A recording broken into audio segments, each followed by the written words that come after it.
if I were no longer here, what scrapbooks would I want to leave my girls? When I sat down and really thought about that, I came up with, quickly really came up with a list of, okay, these are the things I really want to have done.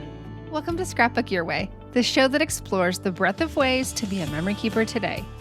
I'm your host, Jennifer Wilson, owner of Simple Scrapper and author of The New Rules of Scrapbooking. This is episode 202.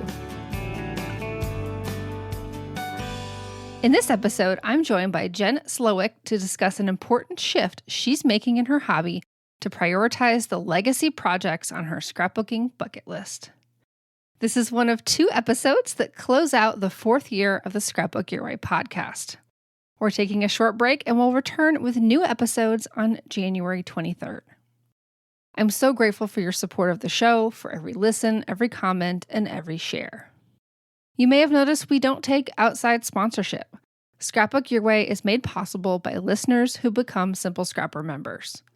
Our community is built around supporting you, keeping your memories your way.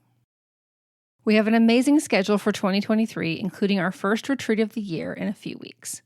Visit simplescrapper.com/membership to learn more about our creative community. And now, my conversation with member Jenn Slowik. Hey, Jenn, welcome to Scrapbook Your Way. Hi. I am looking forward to our conversation today and diving into some storytelling topics today. But can you start by sharing a little bit about yourself? Sure. Hi, I'm Jenn Slowik, and I live in Traverse City, Michigan, which is a tourist town in northern Michigan. I've been married to my husband, Dave, for 23 years. And we have two girls, Lexi, who's 20 and is actually in LA going to school, and Emmy is 13 and she's in 8th grade. And we also have two pets. We have a guinea pig, which I guess is Emmy's guinea pig, that she talked us into during the pandemic. So it's a 3-year-old guinea pig named Blossom, who's a sweet, sweet guinea pig, as guinea pigs go. But and then we recently in August added another family member, a puppy named Finn, who's now 6 months old, and he's kind of taken over all our hearts. He's a sweet, sweet boy. So, and I think that's so fun. Yeah, it's like one of the best decisions we've made. So I was talked into it, and I'm glad I was. So I think that happens a lot in a lot of different families. Yeah.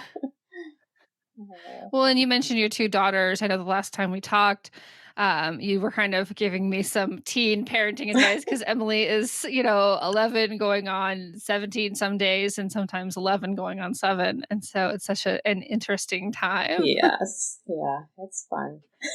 It all works out in the end. You just have to get through some hard times. I am foreseeing that and remembering some of my own. Yeah, exactly. So we are asking all of our guests this year to share both one non-scrapbooking thing as well as one scrapbooking thing that they are excited about right now. So what is exciting you? Right, so for the non-scrapbook related, I'm excited about my new planner. So last year, it was the first time I used a happy planner, and it's the first time I've ever used a planner through the whole year. I mean, I know we're not done with the year, but it's the first time I've gotten through the whole thing and stuck with it. So it's the dashboard layout. Which has, like, on the left side, there's a bunch of different things like to-do list, and I've kind of made it my own. Like, I use one square for creativity, one for to-dos, one for errands, things like that. And then on the right side are the days of the week, so with lines for everything. But I went with the 8.5 by 11 size for 2023. And I'm excited to have a little more room for goal setting and tracking, and then also for keeping track of my currentlies for the week, like reading, watching, listening too. So Yes, that's it. yes. Yeah. Hopefully I won't think it's too big. I hope I don't have to switch. Yeah. I just switched to a slightly larger planner. It's not quite 8.5 by 11, but I've been so amazed at, I don't know, just how much more freedom I feel, that there's enough space for additional lists that I want to add. And I didn't realize before that the size was kind of contributing to my lack of happiness and satisfaction. Yeah. So I'm hopeful for you, Yeah. because everyone I talk to, I think bigger seems to be better. Yeah, I could see if I had to take it with me, it wouldn't work, but I just leave mine out on the counter, so it's fine. Mm-hmm. And then for scrapbooking related, I'm excited about I'll be taking the Allie Edwards Hello Story class along with some other Simple Scrapper members. And I am, over the years, I've bought so many scrapbook classes that I haven't taken and are just sitting there. But I think the accountability of the way that this class is going to be supported inside the Simple Scrapper community will really help me to follow through. So I'm excited. Yeah, I'm really looking forward to that one too, because I definitely purchased that when it first came out and maybe did the first lesson. I certainly did not get very far. You did more than me. So I'm excited. Yeah, I purchased it and then nothing. Crickets. Yeah. Yeah. It's okay. It's timeless material for sure. And so it'll be fun to work on this all together as a group. So I wanted to have you on the show because you've been talking about focusing on what you're calling legacy projects. And I wanted to really dive into what that is for you, how it's different from what you have been doing, and what it means to you. So can you start with really like how are you defining a legacy project and how is it different from just, regular scrapbooking? Right. So I've always been a really project-focused scrapbooker. I think I always have to know, like, where is this page going to live? I can't just make random pages. Like when I think back to when I first started scrapbooking, which was actually almost 30 years ago now, I was always making gift albums for other people, like my mom, my sister, and my husband. And then I like doing mini albums and theme albums, but I think I have a tendency to overthink things and get overwhelmed. So I haven't completed many projects for myself or my girls. I think my girls, like I did a Disney character album, and then I did a December daily one time in a traveler's notebook. But and then I think recently I've done more yearly albums, but one I completed in a Heidi Swap storyline chapter, which was thanks to the Simple Scrapper finishing days and community. But and then I have a lot of unfinished projects. But I guess to answer the question, it's these projects are more important and they span, like the ones I'm thinking of, they span a bigger amount of time. Yes. Okay. And one thing you mentioned to me was that these are ones that, like, if you weren't here anymore, what would you want to leave behind? Yes. I know, like, women of a certain age, we are getting mammograms every year. And I think that, at least for me, that always like leads to that thought of, okay, if something bad would happen to me, have I done what I really want to do in scrapbooking? Yes. And I'm curious, like, what is your kind of underlying reason why you want to invest time on these particular projects? Wow. It's a little bit of a long story, but I think it all comes down to what you kind of talked about, the mammogram. But in 2021, I had some life events, like one after another, 3 of them, that so first my daughter went off to college, and then I lost my dad. after he had Alzheimer's. So that's a whole other added thing of the memory loss. I think about that. Oh, for sure. Yeah. And then, cap it all off with in July of 2021, I turned 50. So it's like all these things piling up. I just started thinking of my own mortality and then I guess, dealing with all that. And over the last year and a half, I found myself, not just in scrapbooking, but in life in general, just wanting to let go of things that don't really matter and wanting to prioritize people and things that are most important. And so when I looked at scrapbooking, I thought, just like you said, if I were no longer here, what scrapbooks would I want to leave my girls? And, when I sat down and really thought about that, I came up with, quickly really came up with a list of, okay, these are the things I really want to have done. And, I'd be happy if these are the things that were done. And that's not to say that there won't be other projects or there aren't other things that interest me, but I think it gives me a good place to start and a good place to focus my time and energy and I guess stop me from feeling guilty for leaving projects unfinished, like have a plan and have a purpose. Yes. Yeah. Well, and I think these projects can sometimes feel, I don't know, kind of maybe intimidating when we do put weight to them. And that's why like having the plan and even like, breaking that down into steps can be so helpful for actually moving forward once we've identified how important they are to us. Yes, exactly it. So would you, we talk a lot at Simple Scrapper about bucket list stories, bucket list projects. Do you see an overlap with kind of your, thought process around your legacy projects? I think I would, because for me, these are the projects that I'd want to have completed if I were to, kick the bucket or if I were gone tomorrow. These are the albums that I'd want my family, especially my girls, to have. Yes. So have you thought about some of the more details of the themes you want to document? Is it about like lessons that you want to share? Is it about particular events that you want to make sure are captured?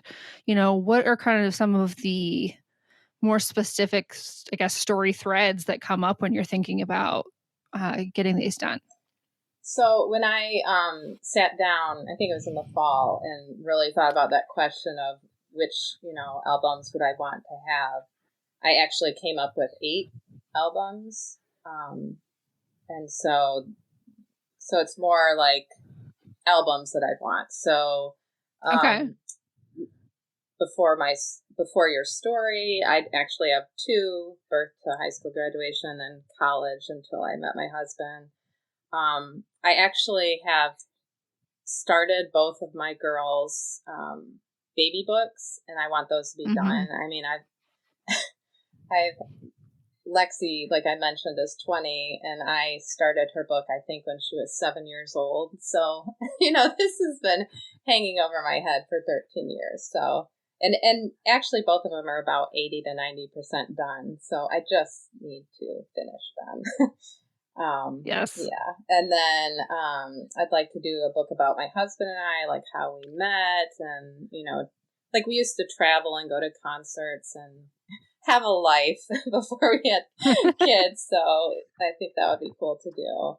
And then 2 more for my girls would be School of Life books is what I call them. I don't know if it was Becky Higgins or Stacey Julian or somebody had these where it's just, for me, it would be from that after the baby book, which would end at 1 year onto their high school graduation.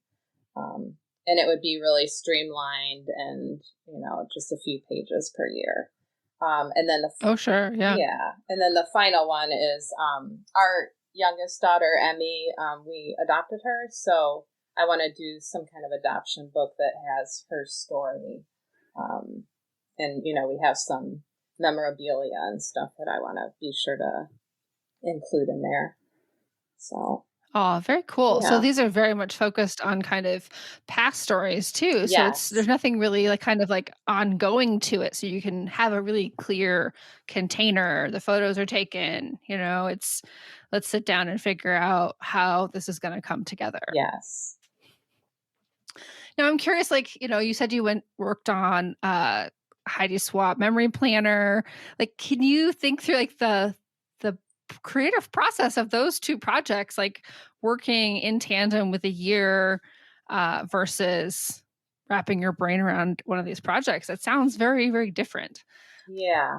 I think I've always liked planning, like the planning of an album. And so I picture really breaking this down and like drawing out what I want to do, listing out what the pages will look like, what I need for the pages.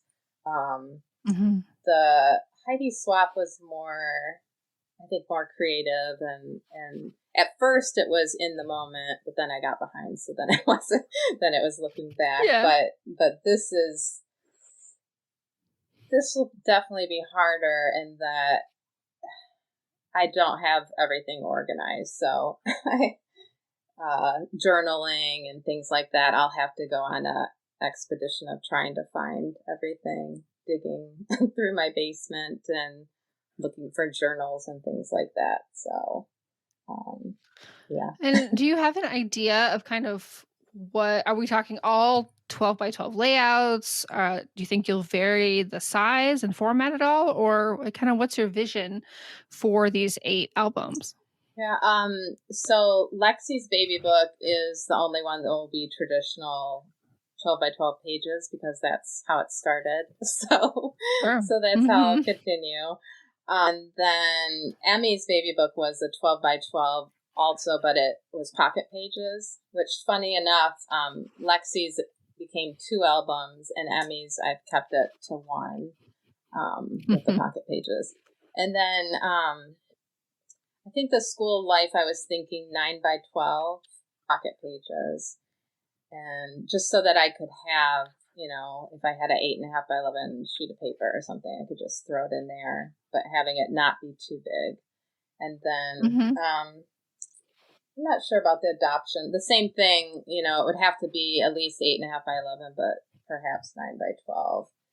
And then the Before Your Stories, I keep going back and forth between 6 by 8 and 8.5 by 11. I think that one especially, I want to try my hand at digital scrapbooking, which I've never done. Oh, fun. But I have to use so many old pictures that I have to scan anyway. So I thought it might be a good time to, play with digital somehow. So. Oh, yeah. Do you have an idea of which one you want to tackle first? Yeah, I actually, when we went through the planning for the Simple Scrapper, the 2023 planning party steps, I planned out that I would, in January and February, I would focus on Lexi's baby book and finishing that. Okay. And then in March and April, I was going to go to Emmy, so I'd have, hopefully 2 big wins, and then I can move on. Plus, it'll be summer then, soon after that. So maybe I can play with digital scrapbooking. Now, curious, like, kind of, can you talk us through your thought process of what about summer leads you to digital? That's a great question. Is it like just being more mobile? Is it, I think I just... Yeah, I'm curious. Like, is there a connection there or no? Yeah, I guess I just pictured having more time, more free time to, like, play. And, okay.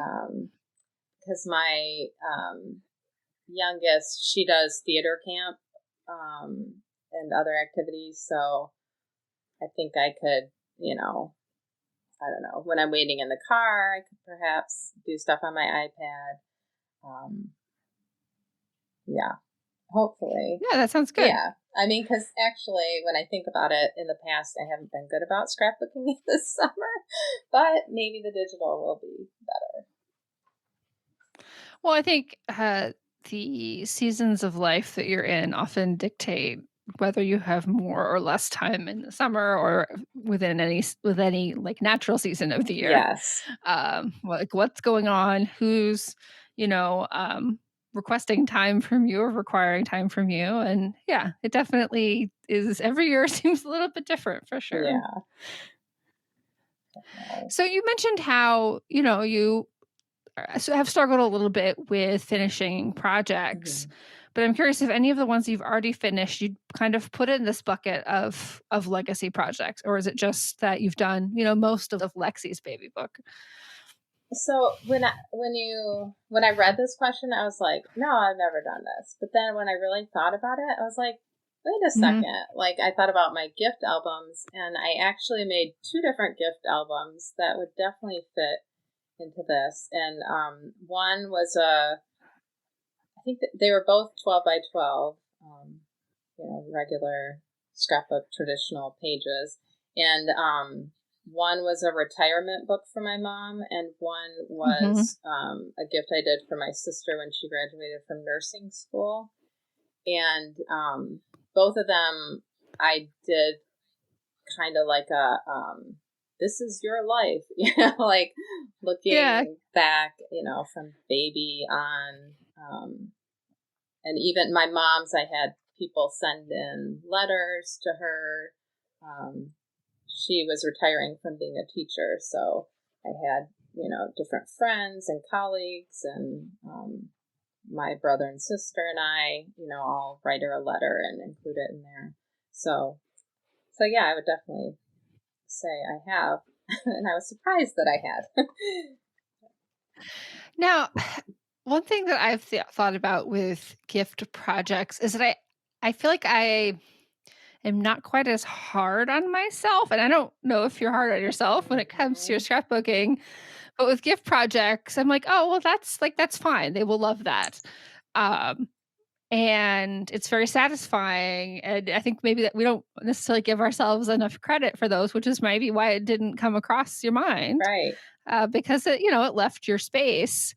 But there's something, it's almost like we put on a different hat when we're putting together a scrapbooking gift. Yeah, that's what when I thought about that project and what I'd learned from doing that, I actually think that because they weren't about me, I was able to not overthink them, and I just came up with a plan, and then I executed the plan, and all the decisions were quick. I just picked colors, like things were in different sections, like different. Like I'm thinking of my mom's and, different decades of her life. And, this was back in I guess the early 2000s or so. So it was like the forest green and the maroon and the navy blue. So each one had a second. And I just, yep, this is the picture I'm going to use. Okay, yep, I'll do this layout. Okay, done. But for me, I would overthink it for weeks, months, years. I don't know why. No, I can do the same thing sometimes. Yeah. Now, I'm curious, working on those projects, did anything like trickle over? Like, oh yeah, did you remember when you sat down to do a project about you that it could be simpler, or did maybe you revert back to your natural tendencies? So, like I mentioned before, I love planning the projects, and I think that was key. But I actually went through a big chunk of time where I didn't scrapbook, and so I think I forgot that. And then, so then when I came back to it, I wasn't doing that, and I was just continuing to overthink and not finish projects. But I mean, I would definitely say that Simple Scrapper, becoming a member, it actually helped me rediscover that, like going through some of the classes and some of the finishing days and projects. So for this legacy project, I'll definitely be leaning into the planning and trying to not overthink it, and, you know, maybe making a lot of those decisions up front. And I think a big thing for me that I've learned with, specifically with that the Heidi Swap yearbook that I did, was that batching is the way to go for me. It really helps me get things done. So I'll definitely be Yeah, I trying think to do some that. people are either like totally batchers or totally not. But if your brain tends that direction, then trying to do something like one at a time almost feels like, you know, walking up a sandhill, Yes. I think, whereas batching feels like, you know, going downstream. Yes. Like, yeah, that's what, when I discovered it, I was like, why haven't I been doing this the whole entire time? This is the way to go. So I'm thinking about the year ahead and even beyond. What kind of balance are you looking for, if any at all, between these legacy projects and like other projects? Are you seeing is this like a major just long-term shift for you? Is it just your focus right now? I'm curious how you're feeling about that. So I decided for this year that I'm just going to commit to the 3 legacy projects I mentioned before, the volume 1 of Before Your Story, and then finishing the baby books. Yeah. And then, you know, if I get, you know, through those, and then I decide to add some more, then I can always do that. But I think the key will be that I'm not committing to any new yearly project, and I'm also not doing the one little word class. Both of those things, the yearly project and the one little word, I've done for the last few years, and especially the one little word project. While I got so much out of it, and I love, especially in 2021, my word was joy. And because I had such a tough year, that was like, it's really helped me to each month focus on, okay, what brought me joy this month? But I think not doing those, and then, I don't know. I think that it'll be a nice balance. Like, because I also am doing the Hello Story class. So it's not just all legacy. So, and then one more thing I'm doing in 2023 is I signed up along with my friend and my accountability partner, Nikki Can. We're doing the Story of Self class, the Laura Wanzik class. Sure. But that class and the Hello Story class are going to span the entire year. So I think spacing it out like that, it's going to be a nice balance with those and with the legacy projects. So I don't foresee... Well, and I can see that Story of Self kind of fills a little bit of that role that one little word would. Yes, definitely. And we did decide that we're still going to pick a word, but we'll still even do some of the prompts that we've done in the past that we liked, but we're going to do them it'll span 2 months. So like January, February, we'll fill out those beginning sheets. And then March, April, we'll do the vision board. And so it'll be a lot more doable. Oh, for sure. Yeah.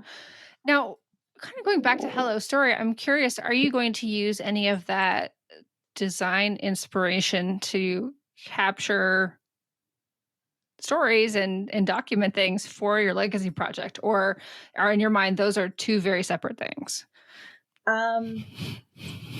So one thing off in the horizon that I've always wanted to do is a story about like a 6x8 album that's just like random stories about me. Not necessarily, well, they could be, but I'm not thinking like about when I was a kid or anything, but just like things that I like right now or that. So I think that's what I picture the Hello Story being, those kind of things. And I picture putting them all in a 6x8, but I haven't even watched the verse lesson, so maybe I'm way off base about what it is, but but it might bleed into some of the legacy projects. Yeah, I was just curious. Yeah. Well, and even with like, when we're talking about bucket list stories in my class, one of my stories was about all the like teen idols I've had crushes on Yes. over the years and how they all had like floppy hair. Yeah. So, I mean, it doesn't have to be like the most serious of stories, Right. but something that really like, I've spent a lot of time thinking about some of those guys over the years. Maybe not as much recently, but in my younger days, definitely. So, Yeah, because I mean, wouldn't you love to have something from your mom or grandma? Like, this is what I always think. Wouldn't you love to have like something from your mom or grandma that's a story like that? Just a random tidbit of information, that'd be awesome. Yeah. So, yeah. Well, I also have seen some of those like as they could be bonus stories for the before your story Yeah. format. And for those who have been hearing us talk about this is an album project that I developed, oh gosh, almost 10 years ago, to document your life or someone else's from birth to adulthood. And it divides it into categories using Stacey Julian's Library of Memories framework. And then it really emphasized pocket pages because that was, especially 10 years ago, that was like the format of the day. But it was very kind of containerized in terms of you only have a certain amount of room. You can only tell a certain number of stories. But as you come up with fun other little tidbits that you want to add, just put them in the album later. I always recommended those to like just write on the back of the sheet if you have more ideas, because you will, but really focus on just like what is the true scope of this project. So Yes. yeah, I definitely see you could have some overlap there if it all just falls together, and some places might and some places might not. Yeah. Who is it? Is it Leilani Scraps or Leilani? I'll have to look it up and give you the name. But she does a really cool, like, back in the 80s, these were like a little album that she did. And I pictured including something like that in the Before Your Story. That'd be fun. Yeah. Yeah. Just all the, like, when you look at, like a Barbie or a Cabbage Patch or something, like those toys from when you were little, or the shows you watched. Yeah. Oh, that'd be such a fun conversation to have in the community, just because like, what you think about when it comes to Barbie might be different than what I think about, Yeah. Whenever somebody talks about like, oh, we should buy some like Fruit Loops. And I always think of, well, I was never allowed to have any sugary cereal when I was a kid. So Yeah. It's funny, my girls, I always had sugary cereal growing up, but I didn't let them. They would, for Christmas, sometimes I would wrap up a Lucky Charms or Fruit Loops. Yeah. That's so funny. Yeah, I definitely let Emily have like Cookie Crisp and whatever she wanted. Yeah. So we just do the opposite of whatever we were raised, I guess. I think so. Yeah. These days she just likes like plain like flakes, like Raisin Bran. I don't know. She's more into like simpler things, I guess. Yeah. She also prefers Greek yogurt to regular yogurt. Wow. And she's developing fancy tastes. Yeah. Fun. So do you have any other kind of thoughts about, as particularly if you at the planning party, as you're thinking about the year, any other things that kind of came to mind or connected back to this deeper kind of yearning to capture some of the bigger stuff? I mean, I just like, for people that like, I think for me it comes down to that I'm so project based, and I just find comfort in that and having a specific project. But I think other people, like, they could have, like the bucket list stories, or even just, I've thought of that, like, what are the 10 things that like the 10 stories that I would want my girls to know about me, or yeah. But I think it'd be good to brainstorm and just sit down and think that question, if, I mean, I know it's kind of morbid, but no, but it's all part of why we scrapbook. I mean, there's certainly like creative outlet, the journey in the moment, but there are other crafts that can provide a lot of the same rewards, but this one also leaves something behind. So and I guess, I think that's part of why we do it. Yeah. So I guess if you identify with, I scrapbook because, I want to leave a legacy, and it doesn't have, if you don't have kids, I think it's important for all women to, like, your story matters, and just sharing your story and sharing what was important in your life, what is important in your life, and but it just helps me to break it down, to not, when I think of everything, it gets overwhelming. But if I could have a list of 10 things, that's more doable. So. Well, and as we've talked today, I think that this episode will help some of our listeners maybe figure out, am I a project scrapbooker or am I a layout scrapbooker? And you may have already known, but maybe it's not something you've ever even thought about before. But I think it could explain maybe why some things work better than others for somebody.